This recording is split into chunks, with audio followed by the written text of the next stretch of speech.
어머니가 요즘 밥을 잘 안 드세요. 옷이 헐렁해졌고, 그냥 나이가 들어서 그런 줄만 알았죠. 많은 가족들이 이렇게 말합니다. 그리고 몇 개월 후, 그분들은 장례식장에 앉아 눈물을 흘립니다. 조금만 더 일찍 알았더라면 이런 후회의 말들을. 나는 30년 동안 수천 명의 노인분들의 마지막을 곁에서 지켜보며 수도 없이 들어왔습니다. 나는 노인의 삶의 마지막 여정을 가장 가까이서 지켜본 사람 중 하나입니다. 그들의 마지막 신호를 너무나 자주 목격했고, 그 신호가 가족들에 의해 무심코 지나쳐지는 모습을 너무나 자주 보았습니다. 지금 이 순간에도 누군가의 부모님, 혹은 조부모님이 조용히 마지막을 준비하고 있을지도 모릅니다. 그러나 그 변화는 너무 작고 너무 익숙해서 우리는 그냥 나이 들어서 그래라며 지나쳐버립니다. 하지만 충격적인 사실은 여기서부터 시작됩니다. 대부분의 노인분들은 세상을 떠나기 6개월에서 1년 전부터 명확한 신호를 보냅니다. 그 신호는 아주 분명하게 존재했고, 나는 30년간 그 수천 가지 마지막 중 거의 모든 경우에서 그 징후들을 확인할 수 있었습니다. 그럼에도 불구하고 가족들은 그것을 알아채지 못한 채 후회 속에서 작별을 맞이하곤 했습니다. 어느 날, 한 환자분의 딸이 장례식장에서 내 손을 꼭 잡고 이렇게 울었습니다. 선생님, 엄마가 밥을 잘 안 드시고 자꾸 옛날 얘기만 반복하길래 그냥 나이 들어서 그런 줄만 알았어요. 그게 마지막 신호였다면 마지막 말이라도 해드렸을 텐데요. 그 순간 나는 다시 다짐했습니다. 더 이상 가족들이 이런 아픔을 겪지 않도록 이 귀중한 정보를 세상에 전해야겠다고. 지금부터 여러분께 전할 이야기들은 단순한 조언이 아닙니다. 삶의 끝자락에 있는 사랑하는 사람과의 마지막 시간을 어떻게 더 따뜻하고 의미 있게 보낼 수 있는지에 대한 지침입니다. 30년의 경험이 말해주는 5가지 죽음의 경고 신호. 이 신호들을 이해하고 기억한다면 여러분은 소중한 사람의 마지막을 준비할 수 있고 마지막 인사와 사랑을 전할 수 있습니다. 지금부터 그 이야기를 들려드리겠습니다. 첫 번째 신호, 체중 감소. 요즘 어머니가 식사를 잘 안 하세요. 가장 흔하게 듣는 말입니다. 많은 보호자들은 이를 식욕저하 정도로 생각하고 지나칩니다. 그러나 제가 30년간 지켜본 결과 이것은 몸이 마지막을 준비하고 있다는 가장 이른 신호 중 하나였습니다. 평소보다 옷이 헐렁해 보이거나 벨트를 더 조이게 되고 얼굴이 홀쭉해졌다. 그러면 반드시 주목하셔야 합니다. 몸이 점점 영양을 흡수하지 못하고 근육이 사라지며 전신 기능이 급격히 약해지는 것입니다. 제가 돌봤던 박 할머니는 6개월 만에 10kg이 빠지셨고, 처음엔 가족들이 나이 드니 원래 그런 거야 라고 생각했습니다.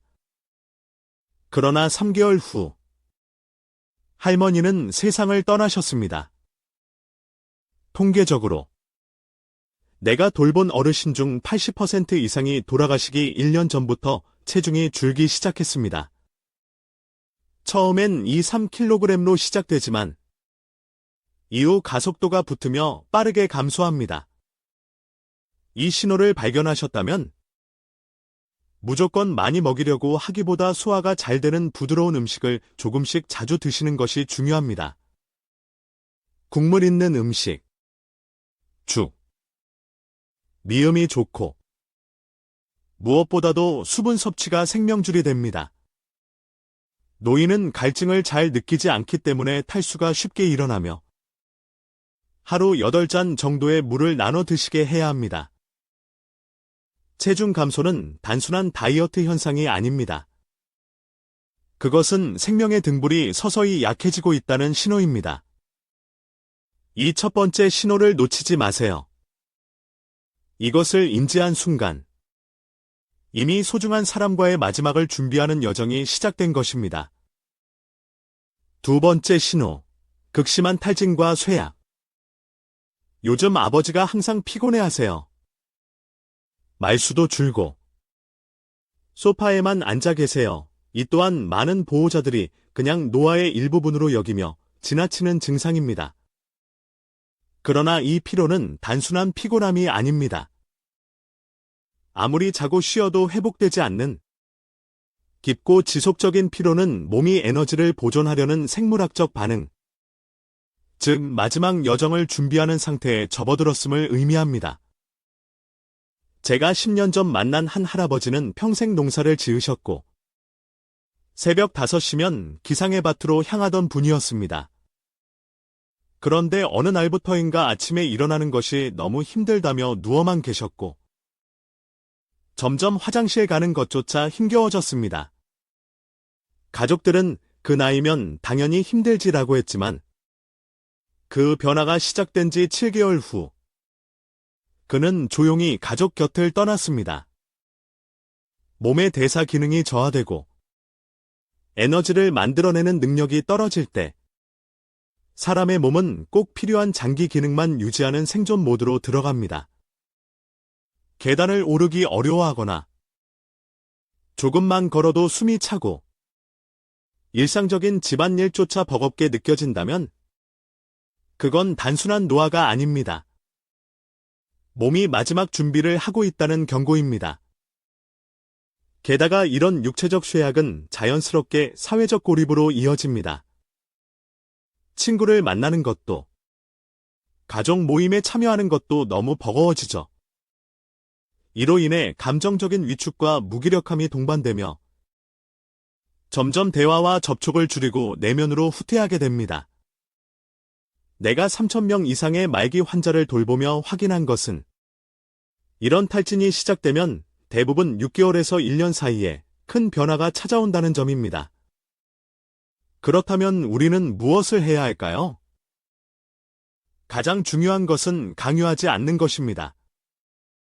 움직여야 건강해져요 라며 억지로 산책을 시키거나 운동을 유도하는 것은 오히려 그분들께 심리적 스트레스와 신체적 부담만 가중시킵니다. 대신 작은 활동에도 칭찬과 격려를 아끼지 말아야 합니다. 그리고 충분한 휴식을 허용해 주세요.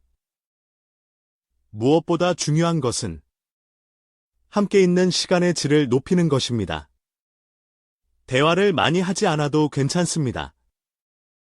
그저 곁에 있어주고 손을 잡아주는 것만으로도 큰 위로가 됩니다. 실제로 내가 기억하는 한 할머니는 매일 창밖만 바라보며 말없이 시간을 보내셨습니다. 그런데 그 따님은 매일 병원을 찾아와 조용히 손을 잡고 곁에 앉아 있었습니다. 어느 날 할머니가 나지막이 말씀하셨습니다. 딸이 손잡아 줄 때가 하루 중 제일 행복해. 그 순간을 나는 잊을 수 없습니다. 말 한마디 없는 침묵 속에서도 그 작은 접촉이 주는 따스함과 위로는 그 어떤 약보다 강력했으니까요. 곁에 있어주는 것. 그것이야말로 가장 귀한 선물입니다. 말하지 않아도 괜찮습니다. 그냥 함께 있는 그 시간이 두고두고 남을 가장 따뜻한 기억이 됩니다. 이제 여러분께 세 번째 신호에 대해 말씀드리겠습니다. 가장 가슴 아픈 변화이지만 동시에 가장 중요한 마지막 대화의 기회를 뜻하는 신호. 바로 인지 기능 저하와 내면으로의 후퇴입니다. 세 번째 신호. 인지 기능 저하와 내면으로의 후퇴. 이 변화는 겉으로 보기엔 단순한 건망증 같기도 하고 일시적인 집중력 저하처럼 느껴질 수 있습니다.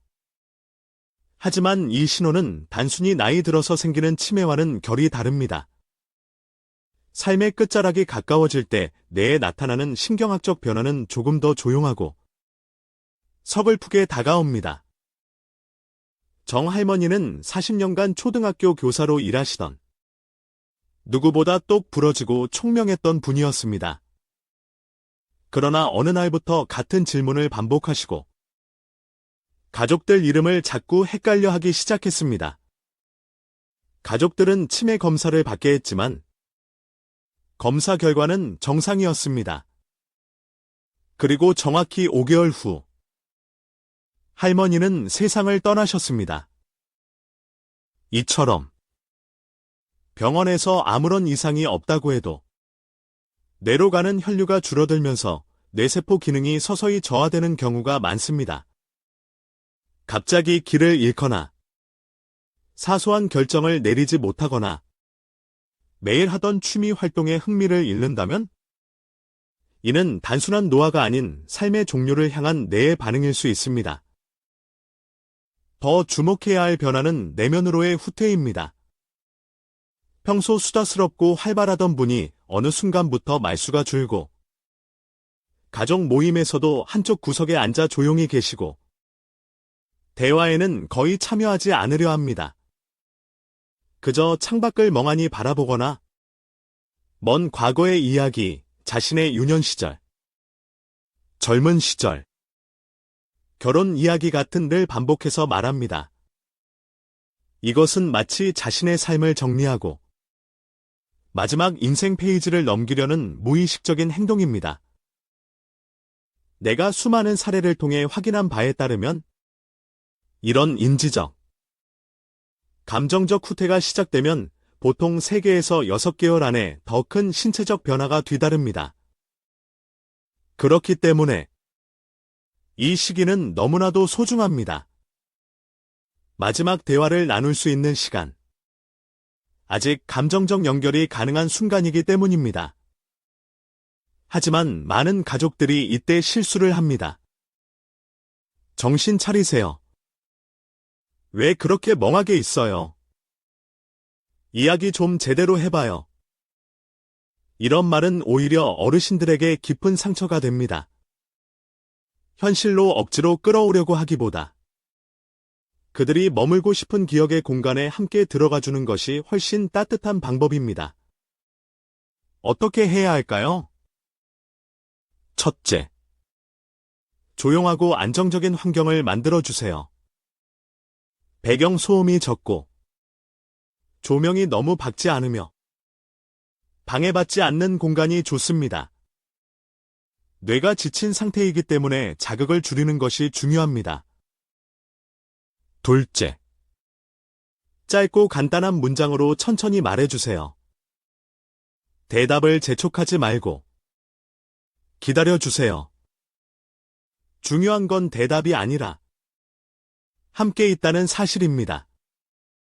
셋째, 감정적인 연결을 포기하지 마세요. 언어적 소통이 줄어들어도 감정은 여전히 존재합니다. 손을 잡아주고 눈을 마주쳐 주세요. 따뜻한 음악을 함께 듣거나 좋아하던 사진첩을 꺼내는 것도 좋습니다. 윤 할아버지라는 분이 계셨습니다. 어느 날부터 거의 말을 하지 않으시고 하루 종일 창밖만 바라보셨죠. 하지만 손녀가 와서 옆에 앉아 조용히 손을 잡고 있었고 아무 말도 하지 않았습니다.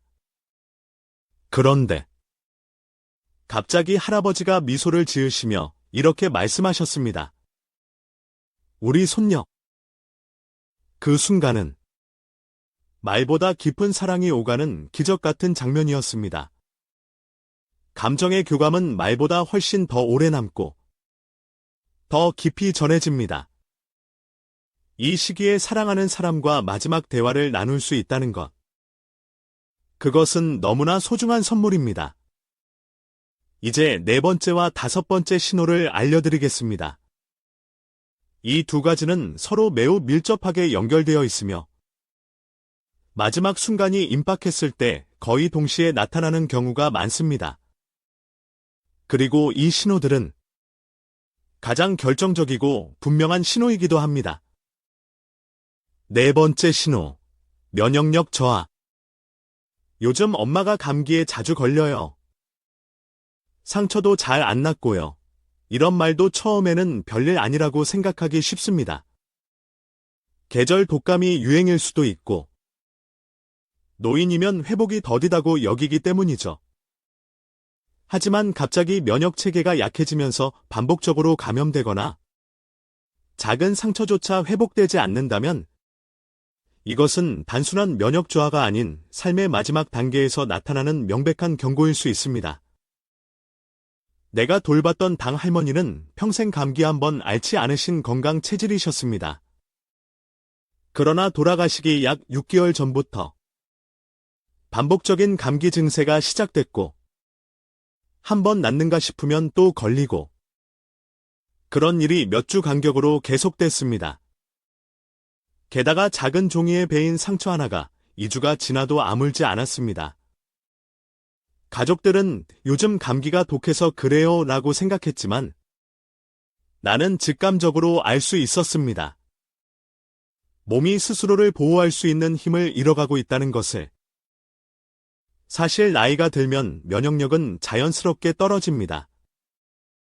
하지만 중요한 건 급격한 저하입니다. 면역 체계가 무너지는 속도가 눈에 띄게 빨라졌다면 그것은 단순한 노화가 아닙니다.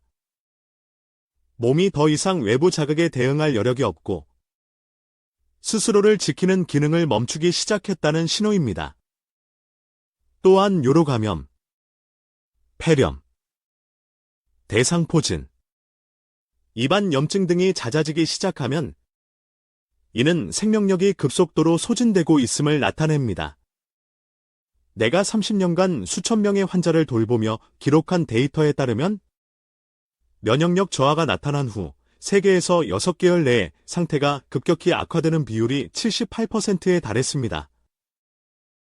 이런 상황에서는 어떻게 돌봐야 할까요?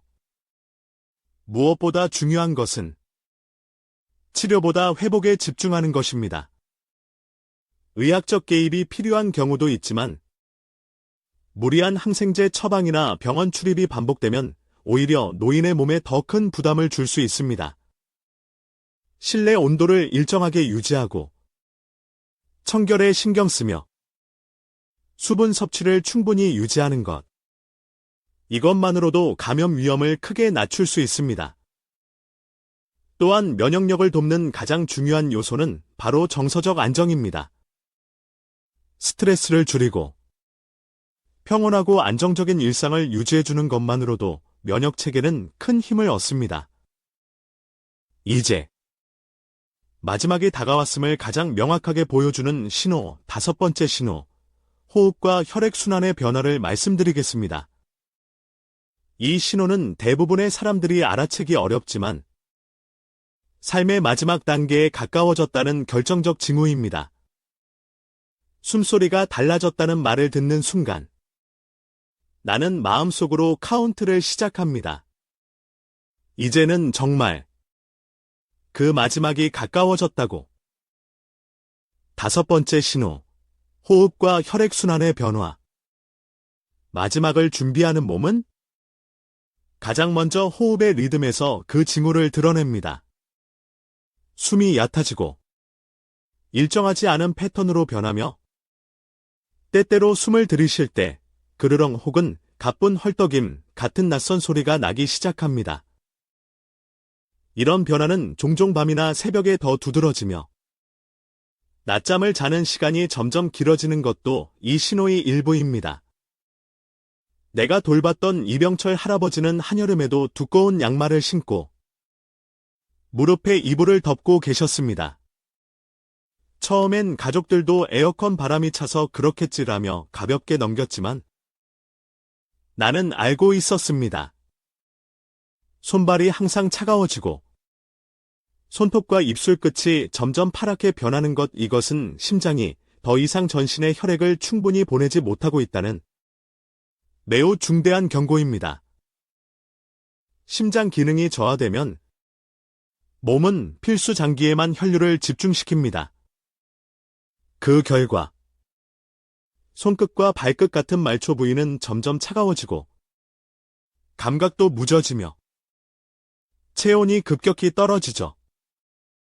피부색이 창백해지거나 푸르스름해지는 것도 이제 혈액순환이 무너지기 시작했다는 신호입니다.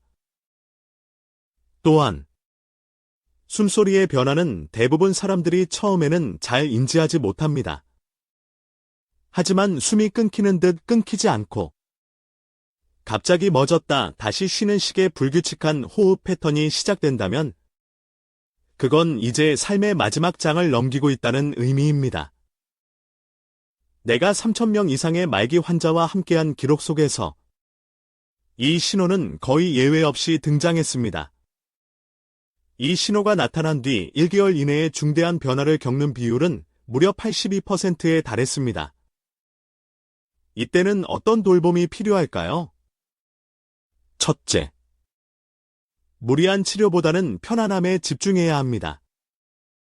호흡이 힘들다면 상체를 약간 세워 눕게 해주세요.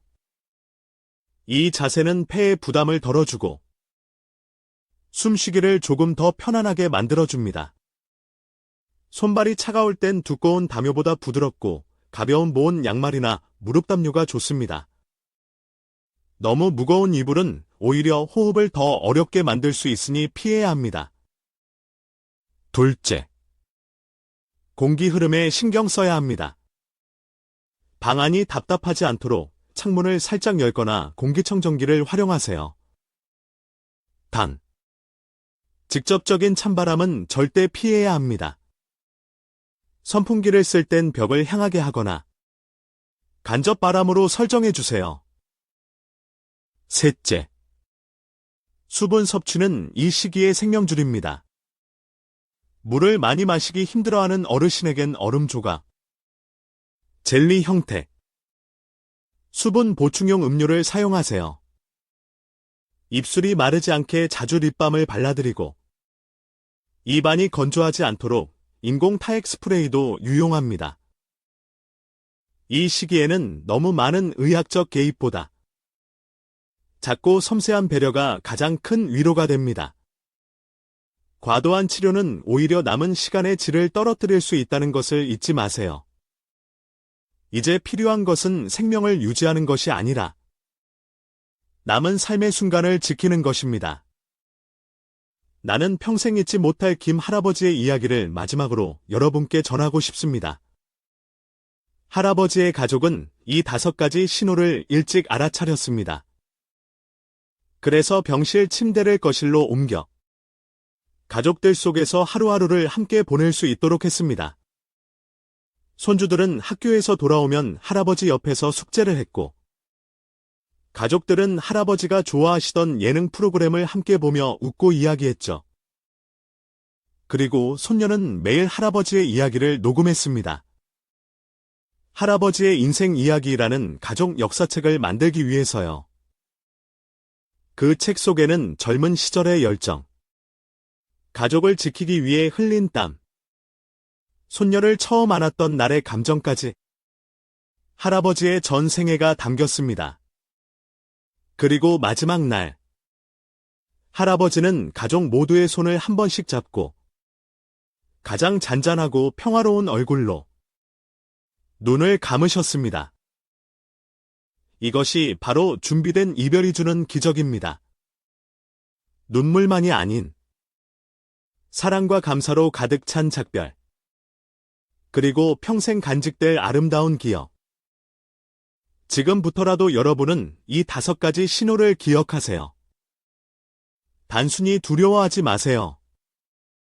이 신호들은 마지막이 다가왔음을 알리는 것이 아니라 남은 시간을 사랑으로 채울 수 있는 기회를 주는 것입니다. 사랑하는 이의 마지막 길을 함께 걷는 당신이 있다는 것. 그 자체가 가장 큰 선물입니다.